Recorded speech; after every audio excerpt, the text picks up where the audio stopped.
Chapter 17. The patron saint of motorists is St. Christopher, obviously. The story they always tell about him is that he was this huge, great bouncer who decided to work for the king of some country which I don't know. Then he discovered that the king was scared of death. So he thought, well, I'm not working for second best, I'll go and work for death.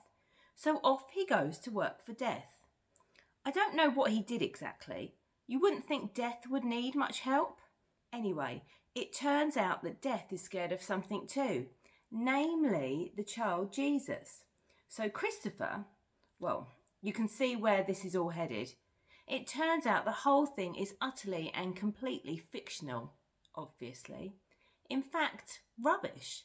So there never was a St. Christopher, and he's officially banned along with St. Pierre, who was found dead drunk at the bottom of a well and made into a saint by clerical error.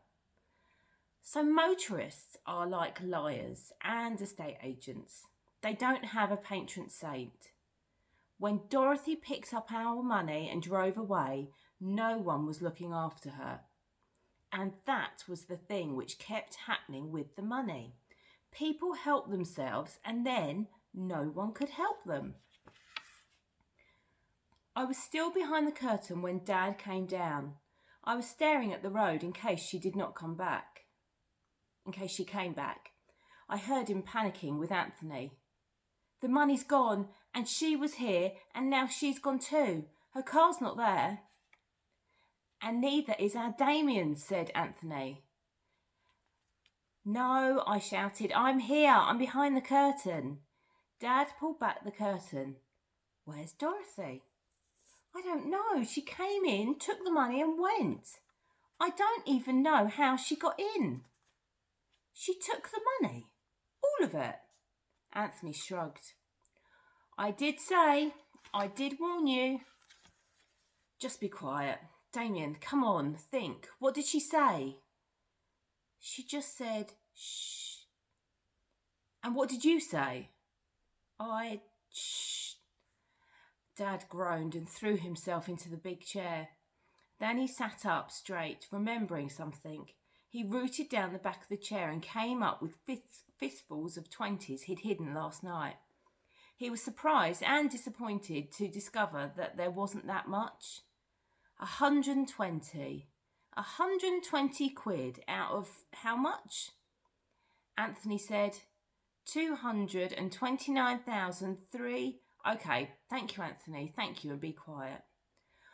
I did say, not only did you say, you also said that you said, and now you're saying that you said that you said. So that's enough of saying, all right, Dad? Dad lowered his voice and started talking to himself instead of us. What to do, he said. Think what to do. Suddenly, he ran off upstairs and came down with his mobile. He found her number in incoming calls, gave a happy yelp and dialed it. Anthony put on a robot voice and droned. The Vodafone you are calling is switched off. It was as well. Dad glared at him. The charity she was working for, what was it called? Water Aid, I said. He got their number from directory inquiries. You two wait in there, he said, pointing to the living room. And he carried on talking to the phone. Oh, I see. The collections are done by franchise. Water Aid didn't know anything about Dorothy. What's the name of the franchise? Thank you. He dialed another number and looked up at us. Nearly there, he said. I'm in a queue. He sat on the bottom of the stairs. We could just about hear a tiny orchestra playing down the line. He sat there, saying nothing, listening to the music. He kept the mobile clamped to his ear and tried Dorothy again on the landline. She knows it's you, said Anthony. She won't answer if she knows it's you. If you press 141 before you dial, it withholds your number so she won't know it's you. What? How'd you do that? Why would you need to know that? Just try it and see. If she doesn't know it's you. I thought I told you to be quiet. Now get the fairy lights picked up and put them back in the box. Are we not going to put the tree back up again? I asked. No, we're not. Go on, get cracking. Anthony started to untangle the fairy lights from the wreck of the tree. Dad put down his mobile and said, "What was the number again?" 141, said Anthony. He dialed, then redialed again. 13 redials. Then he sat down on the big chair, checking behind the cushion once more, just in case. Nothing. We all sat and listened to the clock nibbling away at the last few hours of Stirling. I persuaded Anthony to have a game of top trumps. We didn't dare go upstairs for his Predators set, so we tried playing with my Saint cards. On the Predators set, you score points for ferocity and weight of the predators. We used Saints' dates and feast dates instead. It was rubbish. I won in about 30 seconds because I knew them all. Anthony doesn't even know his own Saints' Day. I looked at the telly even though it wasn't switched on. I could see the digibox and the wires leading out to the area on the roof, where signals bombarded it from the masts and transmitters on their lonely hilltops being blasted with other signals from satellites which were drifting around in space, catching the signals from Earth and bouncing them back down again. Television signals and phone signals, and signals for ships and cars. So the whole air was like a cat's cradle of beams and waves and rays and messages. I was holding my St. Clair card at the time, and I thought about how she used to send a vision of herself through the air when she was in her hermitage. There were no phones or tellies then, so the air was completely apart from birds and this vision of St. Clair. I wondered if it could still be done. I could see my face reflected on the dead screen of the telly.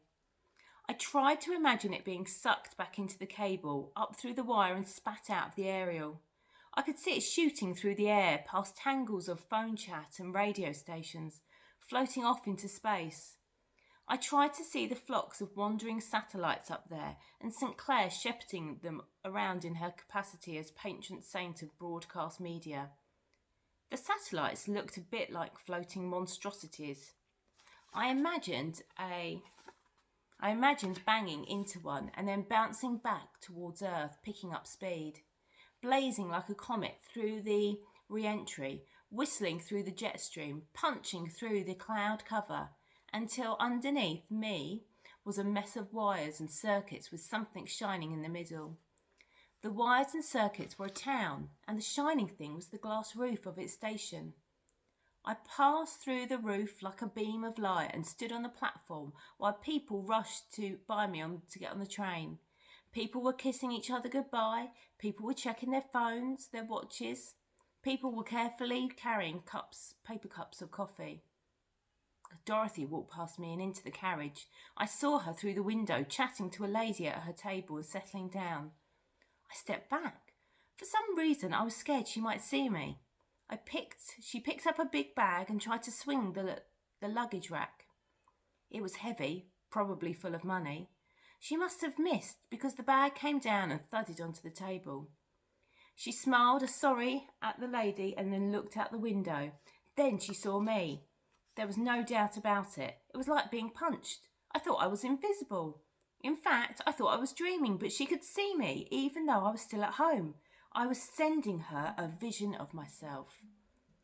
Suddenly, I could see Dad again and Anthony in the living room. They were between me and her. Like when you look out of a window and you see it in the dark and you see what's in front of you, even through the glass, and what's behind you on the glass. Dad and Anthony and me were on the glass. Through the glass, the train and Dorothy looking at me. I heard a whistle blow, then there was a bit of fuss, and I saw her wrinkle her eyebrows as if she was trying to figure out what I was doing there. I heard the engines fire up, and I stepped back and I was still in the living room. There was no one talking. Dad looked over at me, as though he'd heard me come into the room, even though I never left it. He still didn't say anything. He didn't look over at the window. Then he frowned. Then he leaned forward and frowned some more. Then he stood up. I looked where he was looking. Dorothy was striding up towards the front door, waving through the window. Dad pulled the front door open like it was a Christmas cracker, and there was a huge red people carrier, a Toyota Priva, outside. Did you think I'd run off and left you? No, said Dad. Yes, said Anthony. Anthony did. I was just a bit eager and thorough, you know? Eager and thorough, just what I said Dad, and he was bouncing up and down on the soles of his feet. I went into work and I bought the car for cash. It seemed like a good way of getting rid of a stack. But buy it now in sterling. Sell it in the next week in euros. We'll lose a bit, but not much. They hold their value, these. Oh, and I changed 2,000 in the bank. So we've still got 150,000 and one afternoon to change it all. Can we change it? Dad yelled, yes, we can.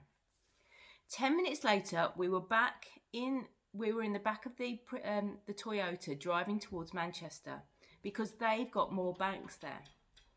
The word Privera, by the way, doesn't mean anything at all. When they discovered that you couldn't sell a car called Nova in Spain, they started hiring people to think of names for cars that would be completely meaningless in every country on earth. That way, they would know that the car's name didn't mean uncomfortable in Serbian or dangerous in Welsh. So there are these people who sit around trying to think of words that mean nothing at all. Imagine that. And the Privera is one of those words. And so is McGann. And so is, well, there's loads of them. If you just think of all the people on the motorways driving around with no patron saint and words that don't mean anything written all over their cars, that is a worry.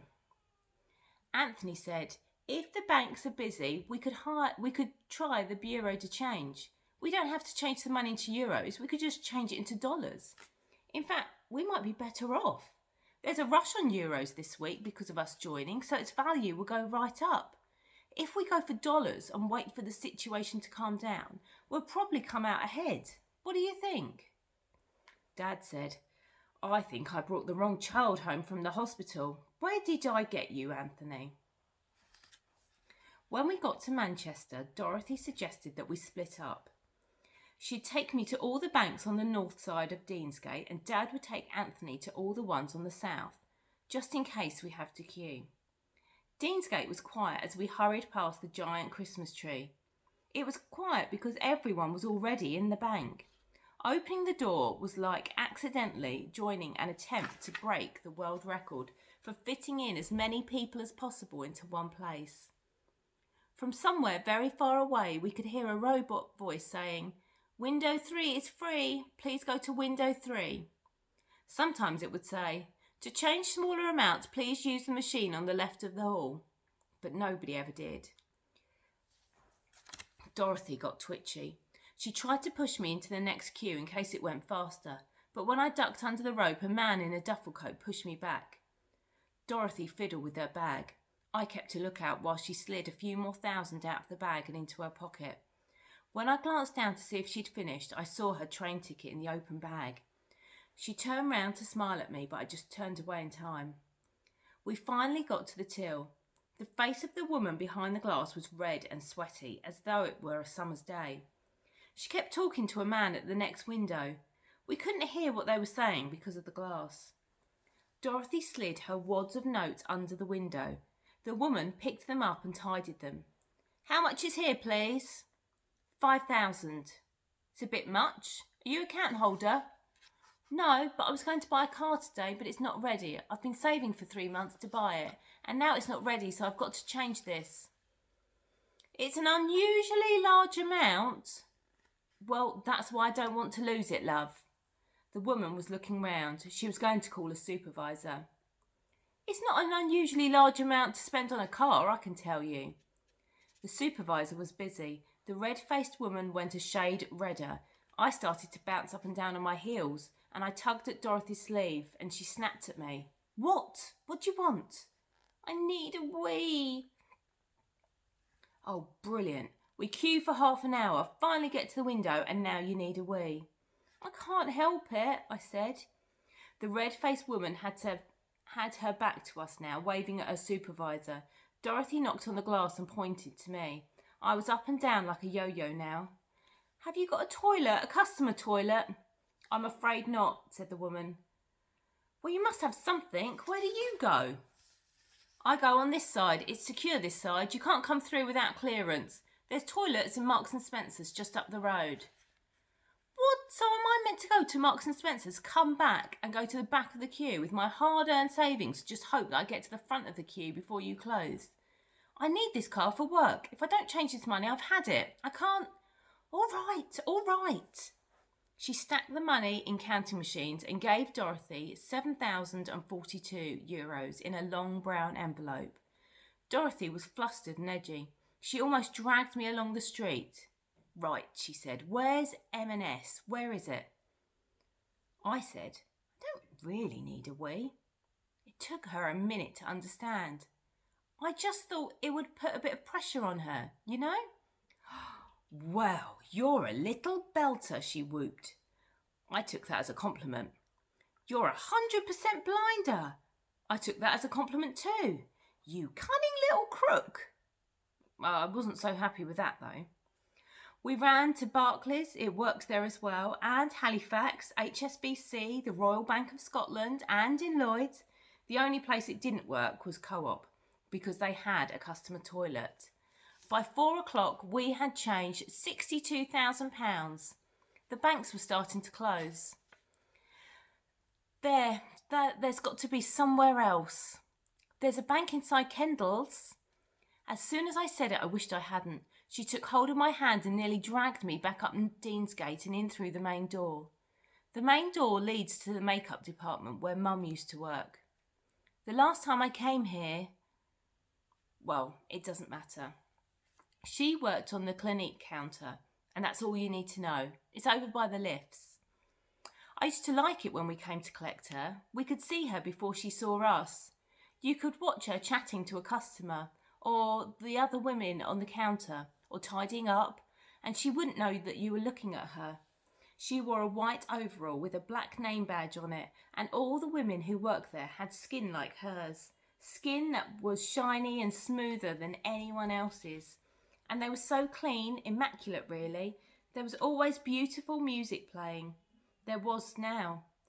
And all the immaculate women were still there, still here, except for her.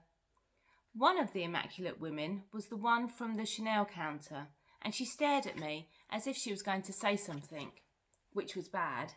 Then she looked as though she couldn't think of what to say, which was worse.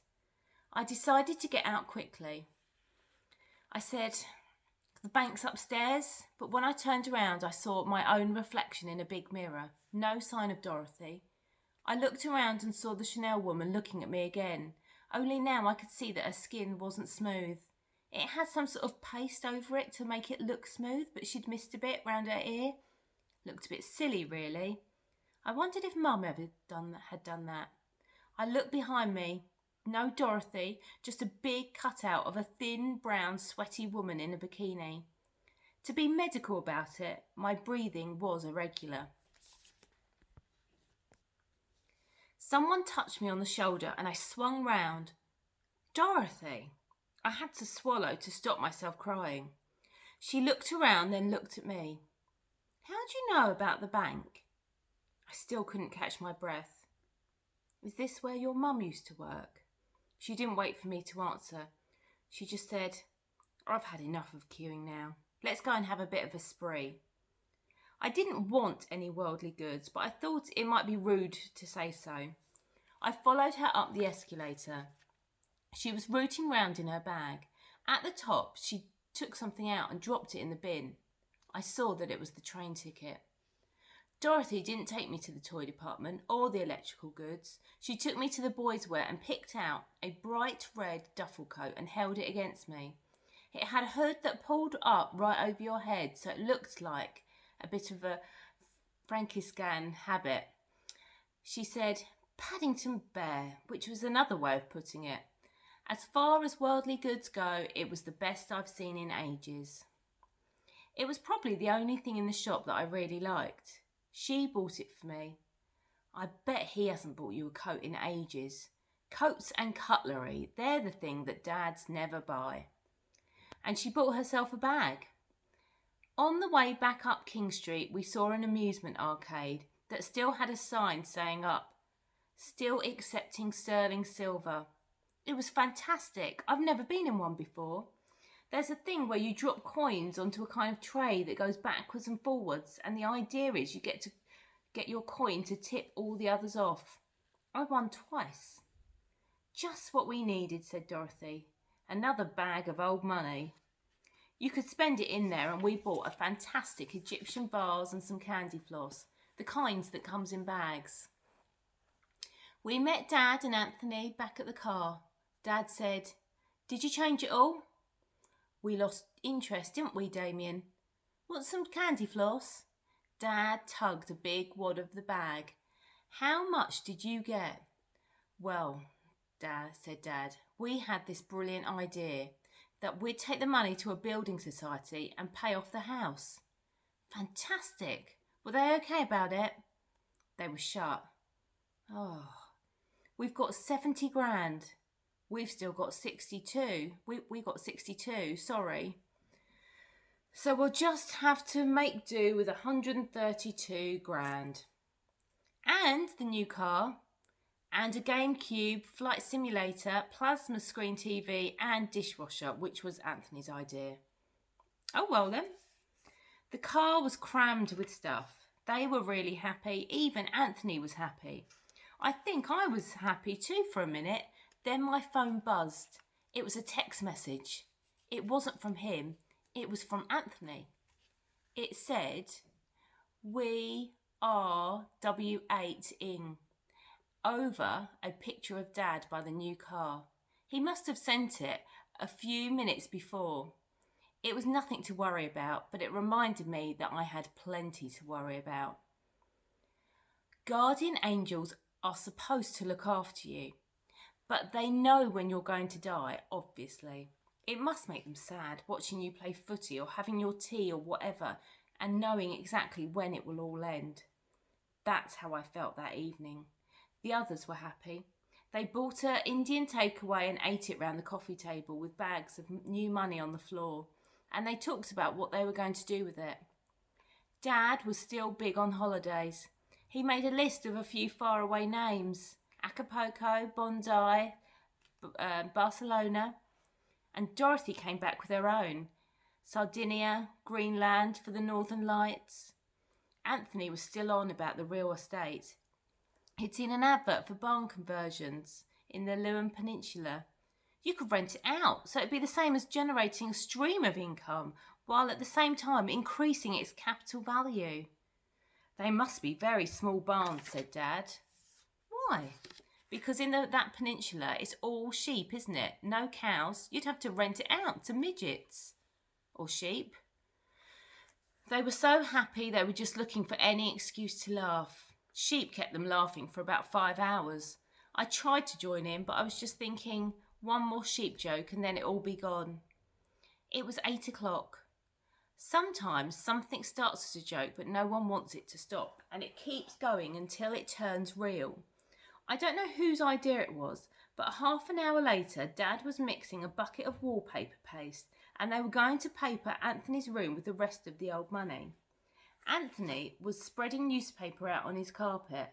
Dorothy put the trestle table up on the landing and started singing, "Money, money, money." She and Dad started slopping all the old 10s and 20s with glue, and Anthony placed them with care on his wall, smoothing out each one with a brush, making sure they were all nicely lined up, as though they were bathroom tiles. They were covering up the football wallpaper with old banknotes. Dorothy was the most out of control. She kept saying, "I can't believe I'm doing this," and in between she'd tell jokes.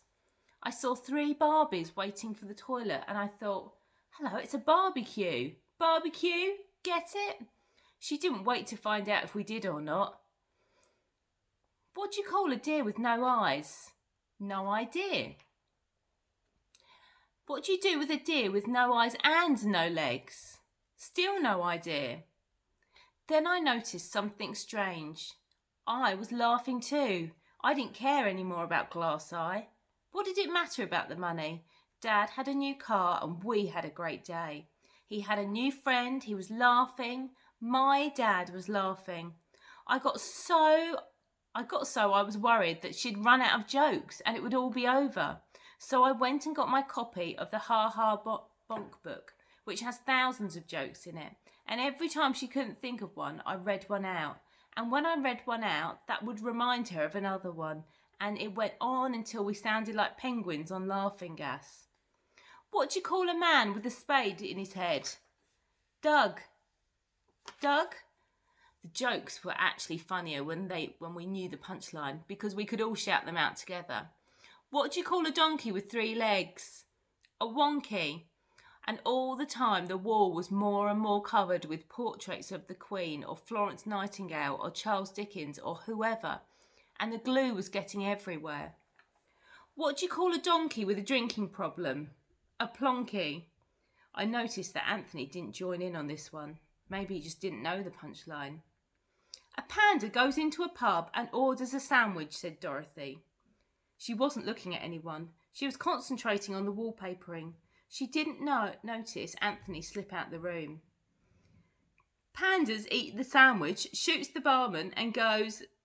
The police catch him and say, "What did you do that for?" Anthony would have gone to his room, except we were all in there redecorating it.